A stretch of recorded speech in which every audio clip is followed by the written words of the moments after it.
Sophie Cunningham must be a juvenile fan, because when that final buzzer rang and confetti rained down on the court, she wasn't just celebrating with a simple cheer or high five. No, the Indiana Fever guard was backing that ass up like the trophy depended on it, throwing it down right in front of her teammates and thousands of fans watching live online. If anyone questioned how badly the Fever wanted to win the WNBA Commissioner's Cup, Sophie left no doubts. She and her squad had just clinched a monumental 74-59 victory over the Minnesota Lynx, a team known for its physical grit and postseason pedigree, and they weren't about to keep that joy bottled up. This wasn't just any win.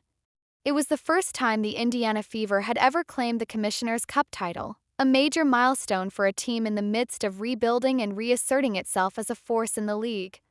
The energy after the final whistle was electric, charged with months of sweat, sacrifice, and resilience. Players hugged, laughed, screamed, and some cried. And then they partied. Hard. What followed was a full-on celebration that erupted across social media in real time. The locker room turned into a dance floor, a champagne-slicked arena of joy where music thumped from speakers, bottles popped like fireworks, and players documented the madness for their fans on Instagram Live. And right in the middle of it all was Sophie Cunningham, 28, never one to shy away from the spotlight or the smoke. She had already scored 13 crucial points in the game and played lockdown defense when it mattered most. But when the game ended, she had one more performance to deliver, one for the culture. In front of a buzzing phone screen broadcasting live to thousands, Sophie got down low and bent over, her toned legs flexing under her shorts as she dropped it like it was 1999. Her teammates hollered, clapping and cheering her on as she shook her booty with a kind of playful confidence that made the celebration feel less like a victory lap and more like a music video. Fans watching from home lost it. Comments poured in with praise, emojis, and jaw-dropped reactions. "She twerked like the trophy depended on it," one viewer posted, and that single sentence went viral, quickly becoming the unofficial tagline for the night. But Sophie's moment wasn't just about dancing. It was a declaration. Over the past few weeks, she had become a fan favorite not just because of her stats, but because of her attitude, fiery, fearless, and unapologetic.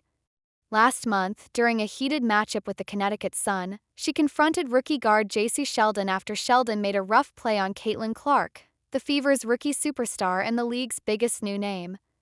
That scuffle didn't just earn Sophie props. It solidified her reputation as someone who wasn't going to let her teammates get bullied, no matter who was watching.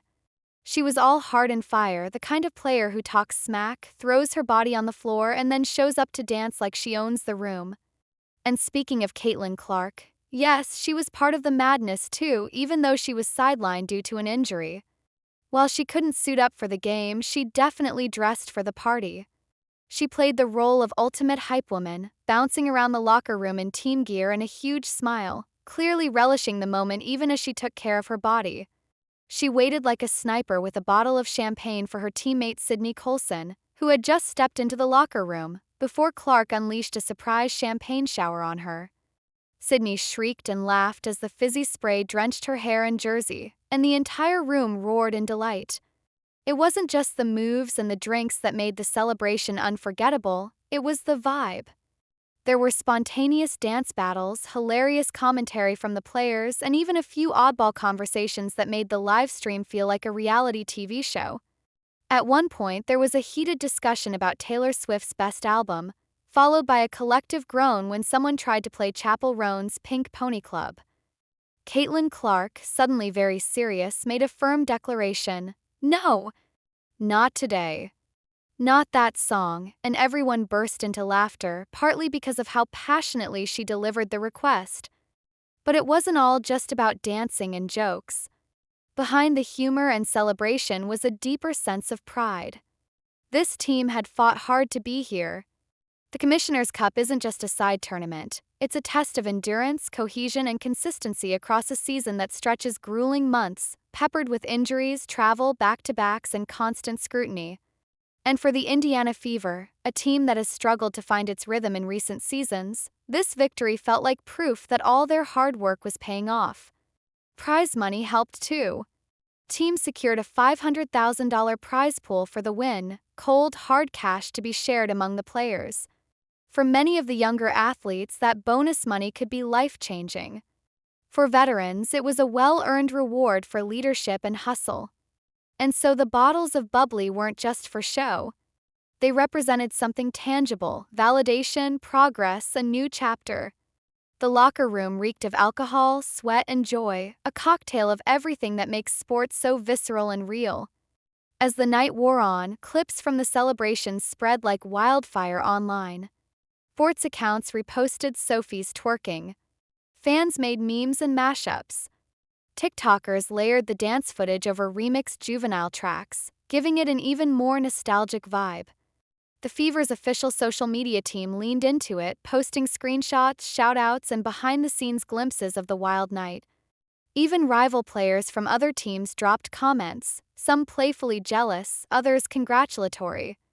The WNBA community, often tight-knit despite the competition, came together to salute a team that had earned its shine. Reporters, of course, had questions. Some asked if the Fever had practiced their celebration in advance. "We didn't plan it," Cunningham laughed during a post-game interview, still glowing from champagne and adrenaline. "But maybe we should've, we killed it either way." Caitlin Clark, ever the media darling, was asked how it felt to watch her team dominate while sitting out. "It sucks not playing," she admitted, "but being able to celebrate with them like that? I wouldn't have missed it for the world." And that's what stuck with fans: the joy, the connection, the authenticity. These weren't just athletes. They were women who had worked tirelessly, sacrificed family time, battled critics and injuries, and still found a way to be joyful, goofy, and present in the moment. The celebration wasn't just for the trophy. It was for every long night on the road, every painful ice bath, every time a player got overlooked by media, and every time they showed up anyway. As the camera feeds finally began to shut off and players changed out of their damp uniforms, the energy lingered. The laughter still echoed in the halls. Sophie Cunningham, the woman of the hour, wrapped her arms around a teammate and smiled, clearly reliving the moment in her mind. She probably knew that the internet would talk about her dance for days, maybe weeks, but she didn't care. That was just her being her. Fierce. Fun. Fearless. And as they stepped out into the warm night air, trophy in tow, the Indiana Fever were more than just champions of a mid-season tournament. They were a symbol of what's possible when grit meets grace, when a team believes in itself and dares to dream bigger. This was their moment, and they lived it like legends. And yet, even as the celebration wound down and the champagne-soaked jerseys were peeled off, the memory of that night would live on. In the months to come, it would be replayed on sports networks, dissected on podcasts, and remembered as a turning point in the Fever's journey. For fans, it would be the night the team truly came alive, not just as athletes but as icons of resilience and joy. For the players, it would remain etched in their memories as the night they didn't just win a trophy. They claimed their voice, their chemistry, and their right to dance unapologetically on their own terms. It was more than basketball. It was a moment of being human, of feeling the full spectrum of emotion, triumph, unity, freedom, and sharing it without filters.